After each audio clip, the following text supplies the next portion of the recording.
সকলকে স্বাগত ম্যামসে। Myself Bijon Sarkar, MBBS third prof, Murshidabad medical college. আমি বায়োলজি ফ্যাকাল্টি, বায়োলজি পড়াবো। এবার how to excel NEET journey. How to excel মানে হচ্ছে কী করে আমার নিট জার্নিটাকে কী করে উন্নত করব। 1 বছরের জার্নি, আগামী যে 1 বছর আমাদের ম্যামসের সাথে জার্নি, তো কী করে উন্নতি করবো আমরা। তার আগে একটা বল, do you know the easiest way to enjoy the journey towards the goal. মানে একটা গোলকে অ্যাচিভ করতে গেলে সেই জার্নিটাকে এনজয় করতে হবে, যাতে বোরিং ফিল না হয় কোনোভাবে। সেই পড়াটা কীভাবে, তাহলে এটা কী করতে হবে, যে এমন কি করতে হবে যাতে সেই জার্নিটাকে আমাদের গোলটা কি, নিট 2025, তাই তো? তাহলে নিট 25টাকে যদি অ্যাচিভ করতে যাই, তাহলে আমার গোল কী হওয়া উচিত? যে গোলটা অ্যাচিভ করতে গেলে যে সেই জার্নিটা কোনোভাবে যদি বোরিং লাগে, তাহলে সে হয়তো মাঝপথে ছেড়ে দিল, এরকম যেন না হয়। তাহলে কি করতে হবে? অ্যান্সার কী হবে এটার? কেউ বলবেন কিছু? এটার অ্যান্সার কী হতে পারে আপনাদের কি মনে হচ্ছে? এক জায়গায় ফোকাস। আচ্ছা, বেশ, ঠিক আছে, আমি একটা অ্যান্সার দেখাচ্ছি। ঠিক আছে, স্টার্ট আর্লি। যে কোনো জার্নি এনজয় করতে গেলে সেটাকে আর্লি স্টার্ট করতে হবে। ম্যামসে কীভাবে পড়ানো হবে এবং কেন ম্যামস অন্যদের থেকে আলাদা। ঠিক আছে, আমি একটা ফোন নাম্বার দেখাবো, সবাই মুখস্থ করবেন। ঠিক আছে, 10 সেকেন্ড দেখাবো, 10 সেকেন্ড। আমি পরে জিজ্ঞেস করবো কিন্তু আবার নাম্বারটা হয়েছে সবার মুখস্থ? ফোন নাম্বারটা মুখস্থ হয়েছে সবার? ঠিক আছে, দেখতে পাবে, ঠিক আছে, কমপ্লিট। ঠিক আছে, নেক্সট কে পারবেন নাম্বারটা এখন বলতে? কত? আর কেউ বলো কত? আচ্ছা, ঠিক আছে, আবার 10 মিনিট পরে জিজ্ঞেস করবো নাম্বারটা। ঠিক আছে, তাহলে ক্র্যাক করবো কী করে নিট। ঠিক আছে, এখানে আমাদের ম্যামসে কী আছে? High quality education. ঠিক আছে, এগুলো পড়ে ডেলি প্র্যাকটিস পেপার দেওয়া হবে, যেটা অ্যাসেসমেন্ট করতে পারবে কী করে। Regular mock test, time management. নিটের সব থেকে বড় ব্যাপারটা হচ্ছে টাইম ম্যানেজমেন্ট। এই যে 720 মার্কের কতগুলো কোশ্চেন থাকে? 360টা কোশ্চেন। ঠিক আছে, এই যে 3 ঘন্টার মধ্যে এতগুলো কোশ্চেন, কী করে টাইম ম্যানেজমেন্ট হবে? তাহলে টাইম ম্যানেজমেন্টটা শেখানো হবে, কী করে হবে, ডিসিপ্লিন মেন কথা। ঠিক আছে, তাহলে আমি আরেকবার বলেছি, জিজ্ঞেস করবো নাম্বারটা, এখন কে বলতে পারবেন? আর কেউ?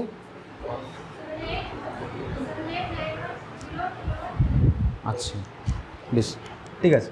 এবার ম্যামস কেন অন্যদের থেকে আলাদা? ঠিক আছে, দেখুন, অন্য কোথাও কী করে পড়াবে নাম্বারটা মনে রাখবে কী করে? 78 91 01 11 20 বললেন তো এভাবে। কিন্তু যদি আমি ছোট্ট আরেকটা ডিফারেন্সিয়েশন করে দিই, কী করে মনে রাখা যায় ইজি, তাহলে দেখুন 1 বছর 10 বছর পরেও মনে থাকবে। 7 8 9 10 11 12। এবার এটা ইজি না মনে রাখা? তাহলে এইভাবে, এই যে একটা কঠিন জিনিসকে কী করে সহজ করে 8 9 10 11 12 একটা শূন্য লাস্টে, তাহলে আমি যদি এইভাবে পড়াটাকে মুখস্থ রাখতে চাই, তাহলে এটা ইজি টু আন্ডারস্ট্যান্ড। তাহলে ম্যামস অন্যদের থেকে আলাদা কীভাবে, একটা দেখালাম। ঠিক আছে, একটা ছোট্ট একটা টপিক আমি বলে শেষ করব। এটা হচ্ছে ইসিজির ফুল ফর্মটা নিয়ে অনেকের কনফিউশন থাকে। ইসিজির ফুল ফর্ম কী? এই যে এটা কি, এটা ইলেকট্রোকার্ডিওগ্রাম নাকি ইলেকট্রোকার্ডিওগ্রাফ? যারা নিট অ্যাসপিরেন্ট আছে বলো তারা, কী হবে এটার ফুল ফর্ম কী? ইলেকট্রোকার্ডিওগ্রাম না ইলেকট্রোকার্ডিওগ্রাম? গ্রাফ। কার মনে হচ্ছে গ্রাফ? এটা গ্রাফ, একটা গ্রাফ। তাহলে এটা ইলেকট্রোকার্ডিওগ্রাম না গ্রাফ? এটা গ্রাফ। আর যে ইলেকট্রোকার্ডিওগ্রামটা মেশিন, মানে যেটা দিয়ে ইসিজি করা হয়। কিন্তু তাহলে এটা মানে কতজনের মনে হচ্ছে এটা ইলেকট্রোকার্ডিওগ্রাফ? আর বাকিরা বলো তারা। তাহলে এটা কিন্তু এই ক্ষেত্রে উল্টো, এটা হচ্ছে ইলেকট্রোকার্ডিওগ্রাম, মেশিনটার নাম হচ্ছে গ্রাফ। সাধারণত এটা গ্রাফের মতো গ্রাফিক্যাল রিপ্রেজেন্টেশন দেখে মনে হয় যে এটাই গ্রাফ, কিন্তু না, এটা হচ্ছে ইলেকট্রোকার্ডিওগ্রাম। ঠিক আছে, একটা ছোট্ট টপিক, হার্ট ডিজিজের কিছু দু একটা বলবো, তারপর শেষ করবো টপিকটা। ঠিক আছে, দেখবেন সাংবাদিকরা একটা কথা বলে, হৃদরোগে আক্রান্ত হয়ে মারা গেল। হৃদরোগটা কি? এই যে এখানে 3টে আছে, হার্ট ফেলিওর, হার্ট অ্যাটাক আর কার্ডিয়াক অ্যারেস্ট। আমি এই 3টে বলছি আপাতত। Heart failure, heart attack, difference কি এই দুটোর? এবার সাংবাদিকরা তো জানে না যে এটা হার্ট অ্যাটাক হয়েছে আদৌ না হার্ট ফেলিওর, ওরা কি বলে জাস্ট একটা হৃদরোগ, ব্যাস হৃদরোগ বলে শেষ।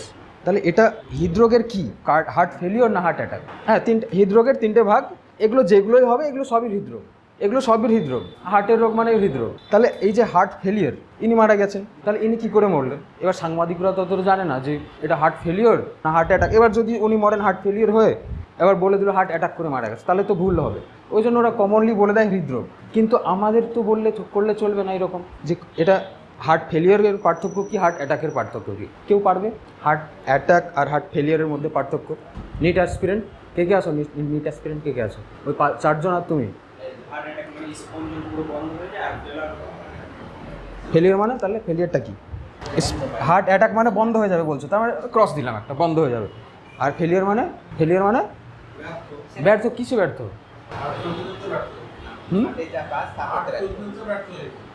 চলতে চলতে ব্যর্থ। আচ্ছা, হার্ট দুর্বলতা মানে এটাও হার্টেরই প্রবলেম। তাহলে এই যে মাইনর ডিফারেন্ট কি, আমি যদি বলি আজকে এই যে এক্সাম হবে, আমি ধরুন বললাম বা মাধ্যমিকে কততে পেলে পাস? 25। 25 পেলে পাস, তার কম পেলে ফেল। এবার হার্টের কাজ হচ্ছে প্রত্যেকটা বিটে 70 ml ব্লাড পার করা। এবার কি হচ্ছে, হার্টের যদি হার্ট ফেলিয়ার হয় 70 ml এর কম ব্লাড করবে, তাহলে কি ওকে বলা হয়েছিল তুই 70 ml কর, তাহলে তুই পাস। তাহলে ও যখন 50 ml করবে এক বিটে, তখন সেটাকে বলা হয় হার্ট ফেলিয়ার। মানে পরীক্ষায় কম নম্বর পেয়েছে ফেল, ও কম ব্লাড পাঠাচ্ছে ফেল। বোঝা গেছে?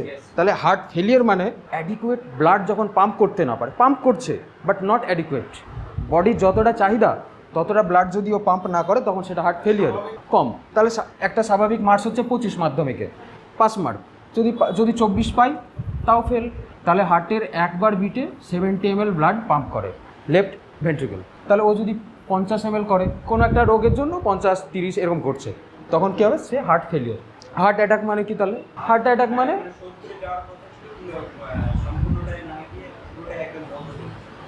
তাহলে কার্ডিয়াক অ্যারেস্টটা কি? এখানে কার্ডিয়াক অ্যারেস্ট আছে, এটা কার্ডিয়াক অ্যারেস্ট। তাহলে এই দুটোর পার্থক্য কি? এটা তো কমপ্লিট, এই দুটোর পার্থক্য কার্ডিয়াক অ্যারেস্ট আর হার্ট অ্যাটাক। যদি বর্ডারে যারা থাকে, অ্যাটাক মানে কি? অ্যাটাক মানে অ্যাটাক করে দিয়েছে, মানে ওরা ডিস্ট্রয় হয়ে গেছে, হার্ট মাসেলস খারাপ হয়ে গেছে। আর অ্যারেস্ট করে নিলে কী হয়? করে নিলে সে তো আর কিছু করতে পারে না, ও চুপচাপ বসে থাকে। মানে তার মানে অ্যারেস্ট মানে কি? হার্ট অ্যারেস্ট, কার্ডিয়াক অ্যারেস্ট মানে পাম্প বিটিং স্টপ হয়ে যাবে, বিটিং স্টপ।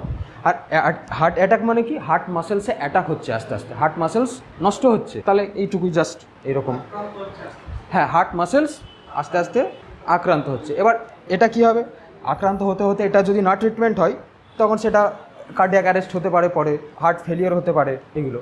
তারপর এখানে ব্লাড প্রেশার আছে, এগুলো ঠিক আছে। অ্যাঞ্জিনা, চেস্ট পেন যদি হয় তাহলে সেটাকে বলা অ্যাঞ্জিনা পেক্টোরিস। বাস এটুকুই। আর কিছু আছে কি দেখুন? ঠিক আছে, এইগুলো লেখা আছে এখানে। হার্ট ফেলিয়ার মানে কি? হার্ট ফেলিয়ার মানে when is not pumping effectively. Heart attack মানে কি? When heart muscles is suddenly damage হবে যখন। আর কার্ডিয়াক অ্যারেস্ট মানে কি? হোয়েন হার্ট স্টপ বিট করতে করতে স্টপ হার্ট। ঠিক আছে, তাহলে এই তিনটে হচ্ছে পার্থক্য। এগুলো আছে blood pressure, high blood pressure, এটা নর্মাল রেঞ্জ, এটা high blood pressure, low blood pressure, coronary artery disease. ঠিক আছে, থ্যাংক ইউ।